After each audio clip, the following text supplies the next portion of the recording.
हाशिम यार तूं ईअं अचानक अलविदा करे हलियो वएं। मुंहिंजा यार पंहिंजे रूहनि जो रिश्तो सोशल मीडिया जी सपोर्ट सां कोन जुड़ियो हो, पर यार पंहिंजे दोस्तीअ जा दग त दिलनि जे रग रग में तॾहिं रिल मिल थिया हुआ। जॾहिं तूं पढ़ाईअ ख़ातिर पंहिंजे ॻोठ जूं गलियूं छॾे भाडारे जी बस्ती में अची बरक़रार थियो वएं। 13-14 सालनि जो केॾो न हसीन ॿारहोतण जो बालो भोलो दौर हो, जंहिंमें पाण बालिक ॿार दुनिया जे धंधे खां बेख़बर सिर्फ़ु घर ऐं स्कूल सां ई जुड़ियल हूंदा हुआसीं। तूं सुबुह सवेल भाडारे मां निकिरंदो हुएं, अञा हजामड़े मां हलंदो अची चाड़ियार जे लक ते तोसां मिलंदो हुअसि। उहो चाड़ियार जो लक जिते पाण हर रोज़ु मिलंदा ऐं विछड़ंदा हुआसीं, जितां खां पाण पंहिंजे मकतब गाह नबीसर जी नगरी ॾांहुं रवाना थींदा हुआसीं, जिते वक़्त जे वथाण ते ज़िंदगीअ जो धनहार ॾींहंनि जा वलर वारींदो रहियो। नेठि पंहिंजे स्कूल जो पीरियड बि पुॼाणीअ ते पहुतो। तूं मैट्रिक पास करे पंहिंजे ॻोठ हलियो वें ऐं आऊं घर जूं ज़िम्मेवारियूं संभालण लाइ उमिरि जे अलड़ कवांट खे अड़ांगनि पंधनि ते कुॾाईंदो रहियसि। उन खां पोइ क़िस्मत असांखे पाण मरणे परणे मिलंदा बि रहियासीं। कुझु महीना पहिरीं तुंहिंजे आगाहीअ जो उफ़वा ॿुधो हुअमि। उन ई ख़राबु ख़बर जी खुशबू मुंहिंजे मन खे ग़मनि सां वासे छॾियो हो। दिलि जे संगनि खे होरा खोरा जे हलर ॻाइण लॻी हुई। नेठि आऊं ऐं मासात मुश्ताक ॿई गॾिजी तोसां तुंहिंजे ॻोठ ॾेढसड़ मिलण आया हुआसीं। तूं बिल्कुलु ठीकु ठाक हुएं।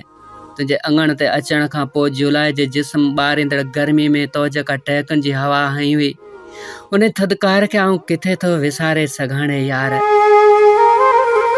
मुंहिंजा मिठा यार, कल्ह सिज खुथाबी ॿार जीअं पाहूं मुड़ियो हो, पर तपश जी तैलीम में जीअं पोइ तीअं वाधारो वधीक हो। ऐं ग़मनि जो थक ठारण लाइ फेसबुक जी हवा खाइण आयो हुअसि। अचानक अयाज़ साइड जे अपलोड कयल उन अभागीअ पोस्ट ते अखियूं खुतियूं हुयूं त अला यार तुंहिंजे विछोड़े जीअ झोरे विधो आहे।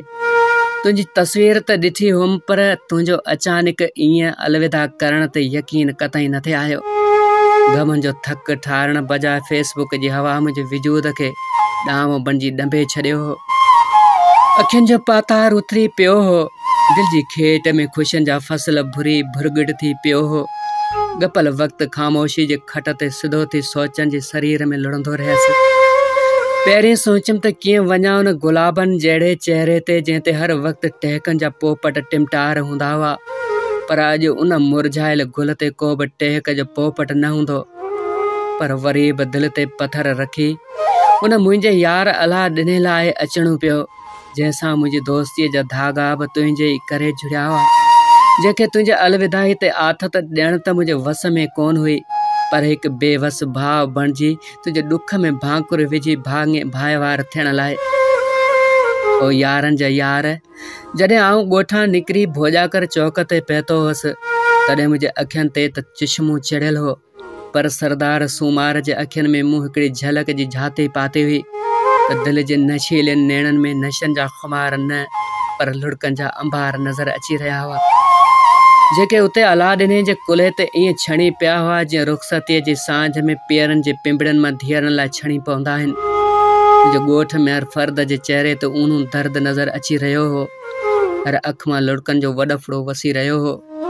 तुंहिंजे रिश्तेदारनि जे चहिरनि जी चमक बेचमक बणियल हुई। तुंहिंजा क्लासी तुंहिंजे विछड़ी वञण जी उदासीअ में छियो छियो थी छिजी पिया हुआ। तुंहिंजा यार तो लाइ पार कढी रोई रहिया हुआ।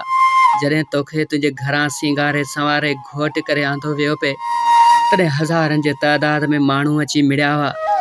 माण्हुनि जे हिजूम में आऊं फटियल हरण जीअं हली रहियो हुअसि। अचानक मासात मुश्ताक सां टकरा थी पियो हो। मूं मंझि हिमत इहा बि न रही हुई जो मुश्ताक खे भाकुर विझी वॾी ओछंगार ॾेई सघां। बसि अखियूं हेठि करे अॻिते उकरी वियो हुअसि। शाम सिज जा जलवा बि झका थी चुका हुआ। मुश्ताक जे चपनि जी रेल मां भिटाई जो बैत मोर जीअं उॾाणो हो त वियो सिज वणनि तां रासियूं ॾेई रंग मूं जिनी से संग सो कोहियारो केच वियो। अला ॾिने सां मिलियो हुअसि, जंहिंखे तुंहिंजे विछोड़े अहिड़ा त वढ विधा हुआ, जंहिंखे को बि ॾढ मरम थी न थे लॻी सघियो, जंहिंखे भाकुर पाए हिक ॿिए जे कुल्हे ते ख़ामोश लुड़क ई छाणिया हुआसीं। अलादीन वेचारे तुंहिंजे लाइ नओं चोटीअ जा ज़ोर लाथा पर तूं भौंथर जी भड़को खाई हुन जे हथनि मां उॾामी हलियो वएं।